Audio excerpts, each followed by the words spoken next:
Ah, o artista teve que se reinventar. Reinventar o cacete. A gente se reinventa desde o dia que a gente decide viver de arte. Todo dia é isso. 2020 são todos os anos dos artistas brasileiros.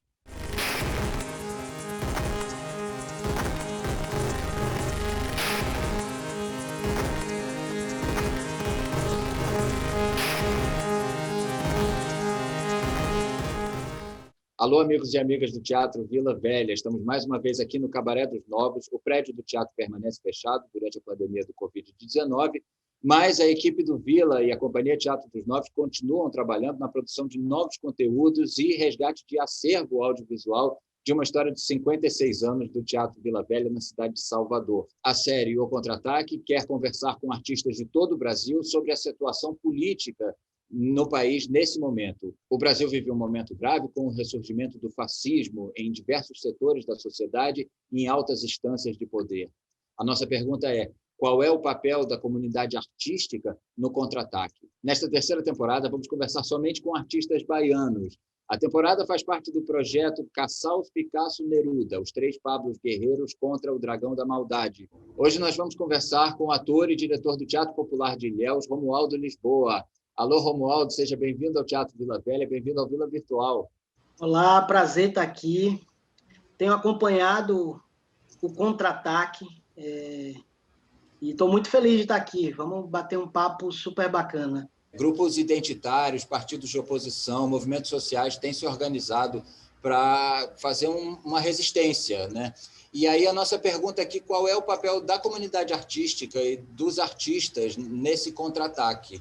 Talvez, antes de responder exatamente o nosso papel, eu deva fazer aí uma introdução ao que eu tenho pensado ultimamente, né? No dia 28 de outubro de 2018, à noite, como quase todos os meus companheiros de teatro, de guerrilha, eu estava um tanto desolado, né? Porque a gente, de fato, não sabia o que vinha pela frente.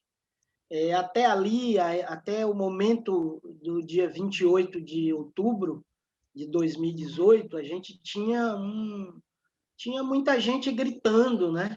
Muita gente se expondo suas maldades, suas perversidades, seus pontos de vista contrários à própria humanidade.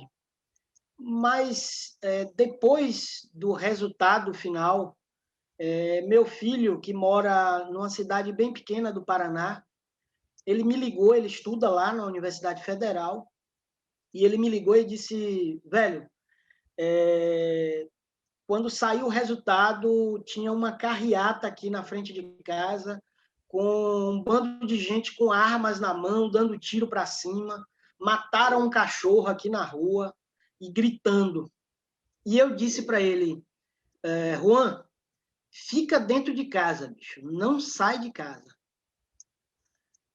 E acho que o que a gente está vivendo desde aquele dia talvez seja esse estado de sítio que agora ficou mais evidente, né? Nós não estamos vivendo um estado de exceção, nós estamos vivendo num estado de sítio, de fato. E isso não é alguma coisa que aconteceu agora, ou depois do dia 28 de outubro de 2018, com o resultado nefasto daquela eleição, mas é o que vem acontecendo no processo de implantação do que os nossos teóricos chamam de necropolítica. O Brasil é um celeiro de construção de ideias do que é a necropolítica aplicada, né? Executada diariamente. Aqueles primeiros anos de 2002, 2003, em que a gente se encontrou pelo Brasil inteiro fazendo conferências e pensando um novo formato de política pública de cultura para o Brasil, a gente construiu coisas de fato potentes, né? Há muito tempo, na política pública de cultura, a gente vem vivendo o desmantelamento de todo um sonho que foi construído coletivamente. Aqui na Bahia, também, não só a nível nacional, nós estamos vivendo uma necropolítica pública de cultura. Se você buscar na nossa história recente, em algum momento, depois de 2006, a Bahia se tornou o território de uma política pública de cultura extremamente potente, com festivais internacionais incríveis, com espaços culturais abrindo em tudo que é canto da Bahia, com grupos de diversas artes se tornando grupos internacionais, nacionais. E a gente está vivendo agora exatamente, não agora, né? Porque a pandemia ela só veio para colocar a gente dentro de casa, mas mesmo antes a gente vem vivendo o total desmantelamento dos festivais no Brasil inteiro. E na Bahia, a gente vem vivendo o total desmantelamento dos grupos culturais da Bahia e do Brasil. Os espaços culturais sendo fechados, sendo abandonados, e isso não é, obviamente, o resultado de um exercício de necropolítica pontual. Isso é um programa, isso tem uma articulação política. Em momento algum, nós, artistas, que nos colocamos à margem esquerda, nós não podemos, de forma alguma, deixar de encarar o horizonte de um país neoliberal que atua diariamente para acabar com a sua própria identidade. E isso acontece na Bahia, por mais progressista que a gente se ache, por mais progressista que a gente queira ser. Mas o exercício político na Bahia hoje é um exercício de necropolítica. E, no âmbito da cultura, isso é terrível, isso é abominável. Infelizmente, você não vai poder conhecer nossa lona. Porque em novembro a gente teve que entregar a lona. A gente está ainda com 25 anos de história debaixo dessa lona, dentro de um carro-baú, que é o nosso palco rodante, que é com ele que a gente faz teatro de rua. Está tudo lá guardadinho, esperando o momento em que o dono do circo possa desmontar o circo para a gente recolher as nossas coisas para não se sabe onde. Então, nós estamos totalmente desabrigados. O Teatro Popular de Ilhéus não é o caso isolado de um grupo de teatro de 25 anos de história que chega nesse momento agora e se vê completamente abandonado pela política pública de cultura e pela própria estrutura que a sociedade construiu em torno do que a gente faz. Nós vivemos uma sociedade em que ainda arte não é reconhecida como fruto de um trabalho. E nós, artistas, em algum momento da história, nós perdemos a chance de nos colocarmos junto da classe trabalhadora. Porque talvez nós nos encontrássemos numa situação tão bacana, tão viva, tão legal, que a gente se considerou em algum momento especiais. Nós nos consideramos talvez um pouco melhores do que os trabalhadores no geral. E agora a pandemia nos fez tratar da nossa arte usando esse termo que ficou vastamente conhecido para a implementação da lei, os trabalhadores e trabalhadoras da cultura. Eu venho falando isso há anos. O público que entra no nosso espaço, ele sabe que está trocando serviço com a gente. O mecânico consertou o carro, ganhou dinheiro, ele vai lá, compra o ingresso e assiste o resultado do nosso trabalho.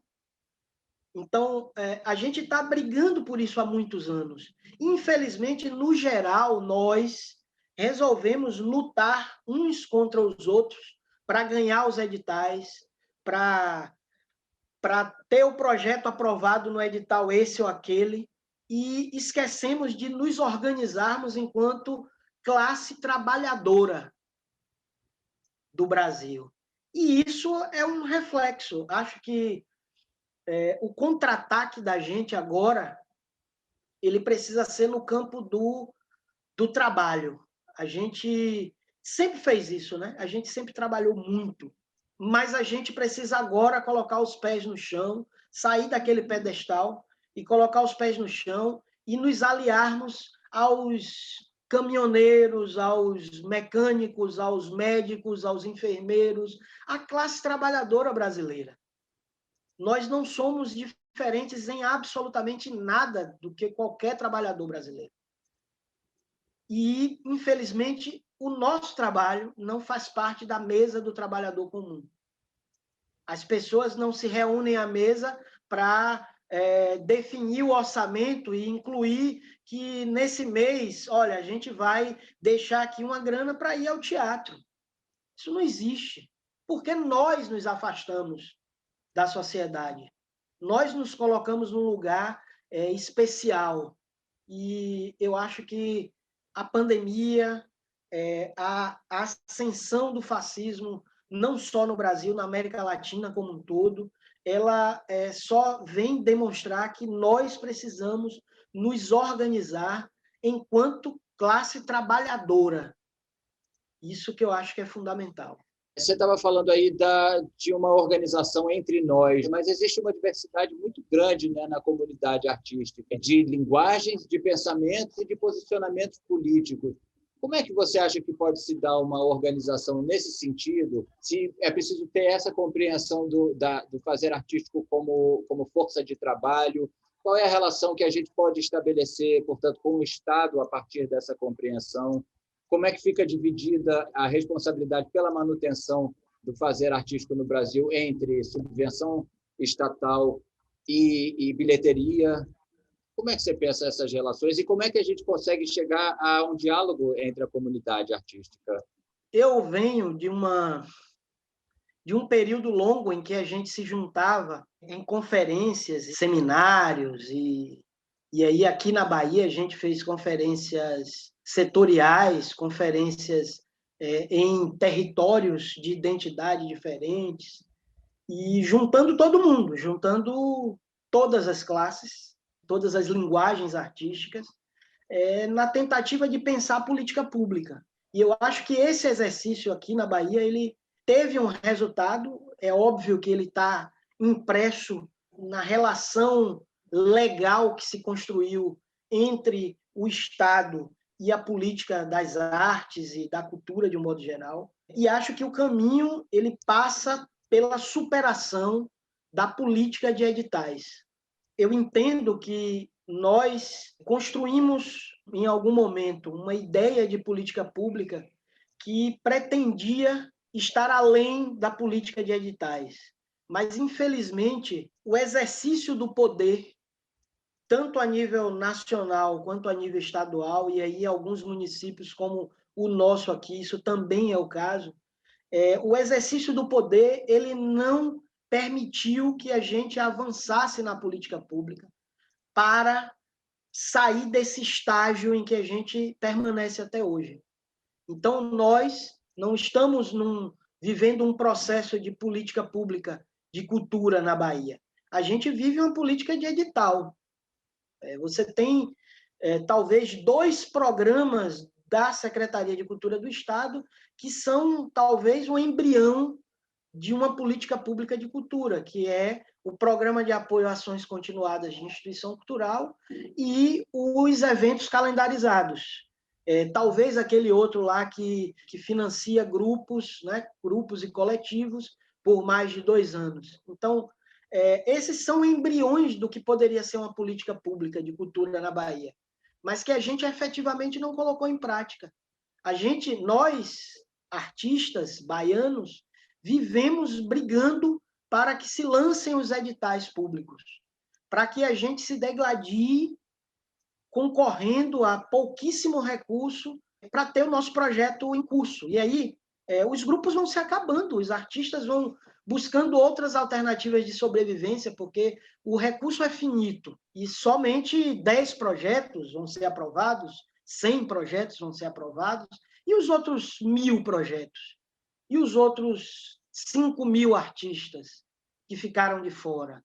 Então, no fim, nós estamos vivendo hoje o resultado da não efetivação da política pública de cultura, não só na Bahia, mas no Brasil.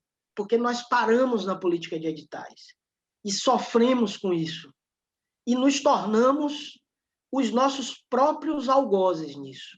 Nós, artistas, somos os nossos piores algozes. Não é o poder público, na maioria das vezes. Não é a iniciativa privada, na maioria das vezes. Somos nós.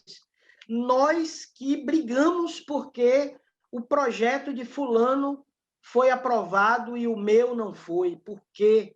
É engraçado, eu estava falando outro dia com um amigo que a gente precisa provar para as pessoas que é justo que a gente receba pelo nosso trabalho. Sabe? Porque um candidato a prefeito de Ilhéus, por exemplo, ele fez um vídeo nas redes sociais dizendo que como é que pode esses caras aqui apontando para a lona caindo quase os pedaços, ele apontando como é que pode só esses artistas aqui receberam R$1 milhão e os outros artistas de Ilhéus não receberam nada. E aí, óbvio, um bando de artistas de Ilhéus, aí, tá vendo? Era dinheiro para ser nosso, e não dele somente. E assim, é isso, né? Esse imbecil, que é somente um elemento da imbecilidade geral que tomou conta do Brasil, ele só colocou a bala na agulha para que os artistas dissessem, pô, mas por que eles e não eu? Né? Quando a gente tem uma emenda parlamentar aprovada, a gente tem que justificar para as pessoas, não, gente, para os artistas, né? Não, a gente entrou com um pedido de emenda parlamentar, o parlamentar aceitou colocar essa emenda e agora a gente vai executar um projeto que é público, com dinheiro público, que reverte tudo gratuitamente para a sociedade. Então, a gente ainda tem que explicar essas coisas para nós mesmos, artistas. Então, assim, para além de solucionar o problema, de avançar da política de editais para uma política efetivamente de política pública de cultura, nós precisamos trabalhar pedagogicamente entre nós. Nós precisamos reconhecer o importante papel que a arte, especificamente, tem na sociedade. Eu tenho ouvido tanta coisa que me deixa enojado, mas, assim, tem várias maluquices, né? Desde, o artista teve que se reinventar. Reinventar o cacete. A gente se reinventa desde o dia que a gente decide viver de arte. Todo dia é isso. 2020 são todos os anos dos artistas brasileiros. Eu acabei de escrever isso na apresentação de um livro sobre o Teatro Popular de Ilhéus. Essa ideia de que a gente precisa se reinventar, que 2020 foi o ano da reinvenção. Nada disso. A gente se reinventa todo dia. Dizem, não, porque o artista agora precisa lançar mão das tecnologias. Mentira! Desde 2002 que o Teatro Popular de Ilhéus usa a produção audiovisual nos seus espetáculos. Eu vi poucos espetáculos no Teatro Vila Velha, com direção de Márcio, que não tinha o uso de recurso audiovisual. Quer dizer, a gente já faz isso. E esse negócio de dizer, a pandemia veio demonstrar que sem arte nós não vivemos. É balela. Amanhã, quando acabar a pandemia, quando as pessoas voltarem a circular, todo mundo esquece esse discurso. A gente precisa transformar esse discurso, numa prática cotidiana nossa. A arte precisa fazer parte da mesa do trabalhador brasileiro. Nós precisamos encontrar o caminho da preservação do nosso trabalho a partir da relação com o trabalhador brasileiro. E não somente com as políticas públicas.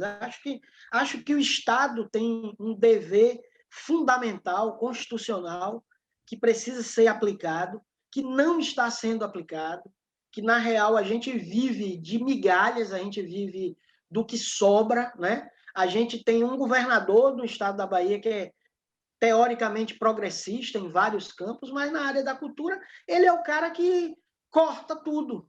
Diziam que não se podia fazer corte no fundo de cultura, é balela. Se cortou, a gente passou o primeiro mandato do governador 3 anos sem um edital público. E, óbvio, a gente estava brigando pelo edital, né? Todo mundo, cadê o edital? Cadê o edital?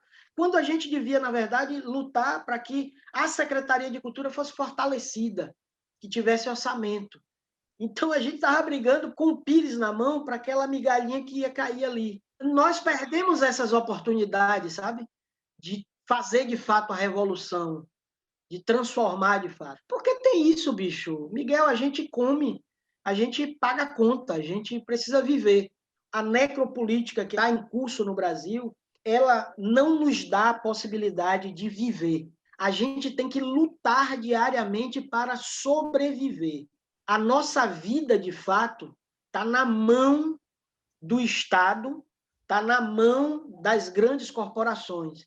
Então, quem decide se um grupo de teatro no interior do estado da Bahia continua existindo ou não é o Estado, são as grandes corporações. Não somos nós não podemos decidir sobre a nossa vida. Entende que o Teatro Popular de Ilhéus acabou, o espaço acabou, e a gente não pode decidir se a gente segue vivo ou não. A gente está há 5 meses sem repasse do Fundo de Cultura. Quem é que sobrevive 5 meses sem recurso, cara? Não existe isso.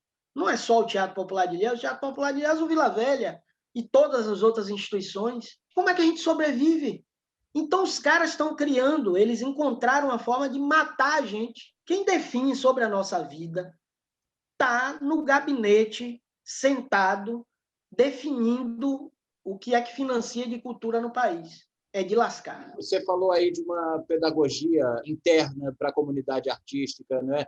E você é de teatro de grupo, o Teatro Popular de Ilhéus é um grupo de teatro que nasce com essa intenção e é um grupo de uma cidade, né, que tem um compromisso com a cidade. Qual é o diferencial que você acredita que seja do teatro de grupo que precisa ser recuperado na formação de ator e de atriz, né, no Brasil, que, de repente, o teatro de grupo pode dar ensinamentos de cidadania e de pensamento político que a gente tem perdido na formação de atores no Brasil?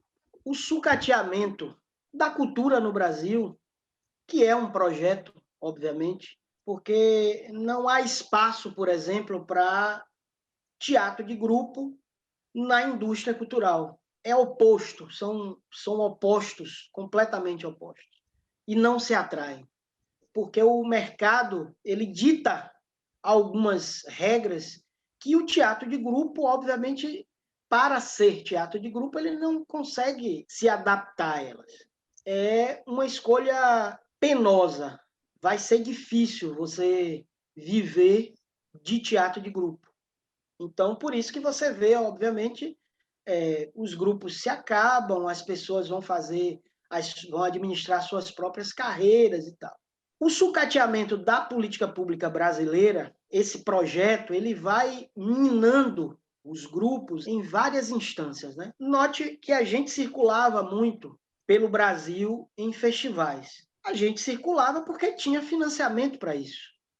Então era possível sair daqui de Ilhéus, 15 pessoas, entrar no avião e ir para Curitiba fazer 2 semanas de espetáculo lá, com tudo financiado pelo festival. Por que isso foi cada vez mais desaparecendo? Os recursos foram ficando escassos, os festivais começaram a se tornar festivais de solos, né?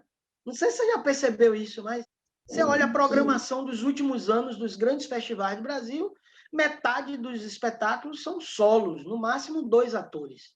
Isso é uma política. E os festivais não entenderam isso. E eles, ao invés de lutarem para manter uma estrutura, eles foram se adaptando. E aí, não, tudo bem, ó, não dá para trazer 10 atores, vamos fazer com 5.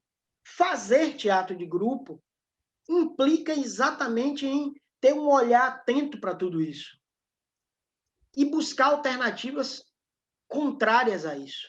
É necessário que os espaços sejam ocupados, e agora esses espaços virtuais aí, virtuais não, online, né? Que eles sejam ocupados para que a gente também diga, para que a gente fale desse sucateamento da política pública brasileira. E aí o nosso papel, enquanto teatro de grupo, é não perder, não tirar os pés do chão nunca, manter sempre ali, entendendo que as nossas raízes elas são fundamentais para que a gente consiga crescendo, vivo. Eu não lembro exatamente o ano, acho que foi 2003, por aí, 2004, não sei. Aí no Teatro Vila Velha a gente viveu o último encontro do Redemoinho, um movimento de teatro de grupo brasileiro, você já deve ter ouvido falar. A Redemoinho se desfez aí em Salvador, por vários motivos. Motivos relacionados a egos e motivos relacionados à falta de um objetivo comum ou de entendimento que os vários objetivos eles podiam estar juntos, né? Mas acredito que o espaço pedagógico para a formação do ator, para além da cena, do ator, do artista de teatro, do técnico, de todo mundo envolvido na produção do teatro, ele passa pela criação de movimentos que juntem pessoas. É preciso a gente retomar um movimento de teatro de grupo.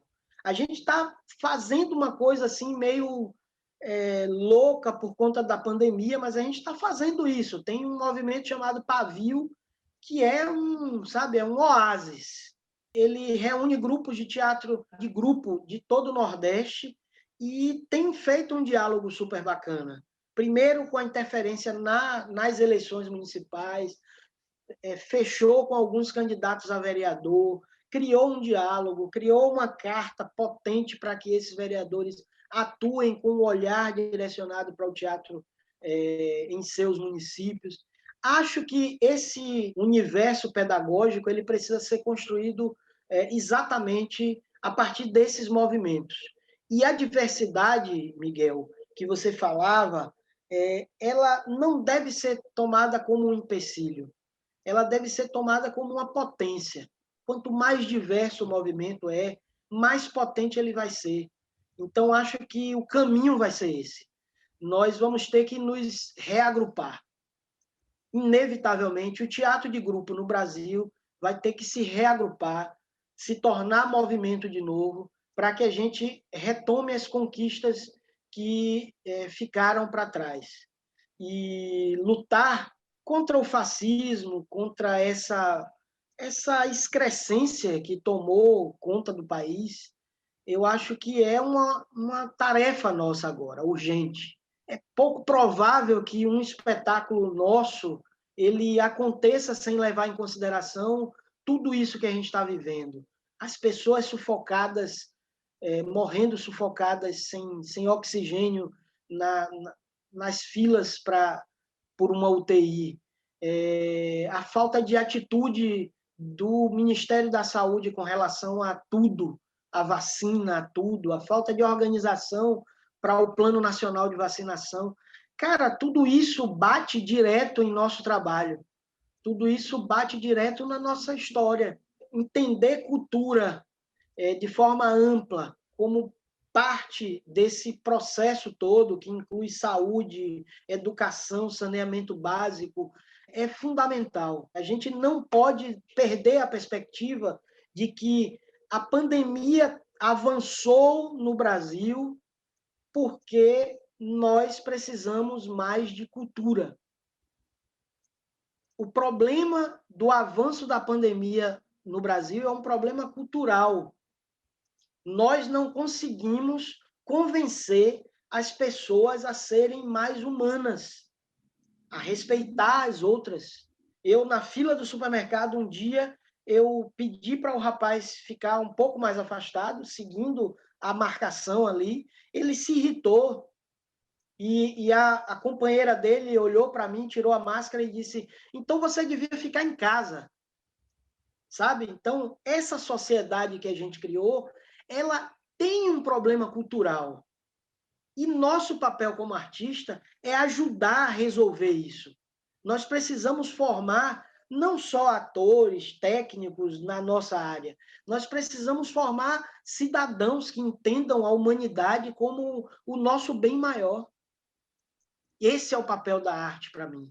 Esse é o contra-ataque que a gente tem que fazer a partir de agora. E eu estou dentro dele, com minha lança afiada, sempre. Precisamos de liberdade. Queremos a vida para fazer o nosso melhor em tudo. Então, meu vizinho, meu amigo, devem ter o mesmo sentimento que eu tenho. Por isso as guerras são ideias diabólicas. O seu governo diz vá e mate. Você não quer matar ninguém, mas você tem que ir. É terrível. É horrível. Por isso eu não consigo conceber um país com um ditador. Dediquei minha vida a denunciar a violência contra o meu país. Só voltei a tocar e reger em público, como exceções, com um único propósito de alertar a humanidade, meus irmãos, para a importância da paz. Romualdo, eu queria te agradecer demais, que papo incrível, e desejar ao Teatro Popular de Ilhéus a prontíssima restituição dessa tenda, porque eu quero conhecer. Eu sou do Teatro de Rua, quero ir fazer teatro de rua em Ilhéus e quero chegar e ver esse trabalho. São 25 anos de uma história de resistência, de teatro político, teatro popular. Obrigado por esse papo, é muito importante falar com você. Eu que agradeço, estou à disposição, acho que esse é um espaço fundamental, né? A gente tem dito sempre que algumas coisas importantes da nossa cidade aqui nasceram no ambiente do nosso espaço cultural. Então, depois de meses de discussão sobre o lixo, o poder público assinou um documento para a implantação de um aterro sanitário em Ilhéus. E isso foi há 8, 10 anos atrás, e o aterro sanitário existe em Ilhéus em função de debates que foram construídos em nosso espaço cultural. Um espaço cultural que é da comunidade, que é da sociedade. E é importante que o Teatro Vila Velha, que o Teatro Popular de Ilhéus, que outros espaços culturais que estão espalhados pelo Brasil, que eles sejam espaços de discussão dessa cultura mais ampla, que sirva à sociedade como um todo, sabe? É isso. E certamente, se não for na lona, vai ser em algum lugar que você vai conhecer o Teatro Popular de Ilhéus e a nossa dinâmica de trabalho diário. Espero que não demore muito. Que venha a vacina, né, logo. E você que está assistindo a gente no Vila Virtual, se inscreva no canal, ative as notificações, não perca nenhum dos episódios da nova temporada de O Contra-Ataque. Obrigado.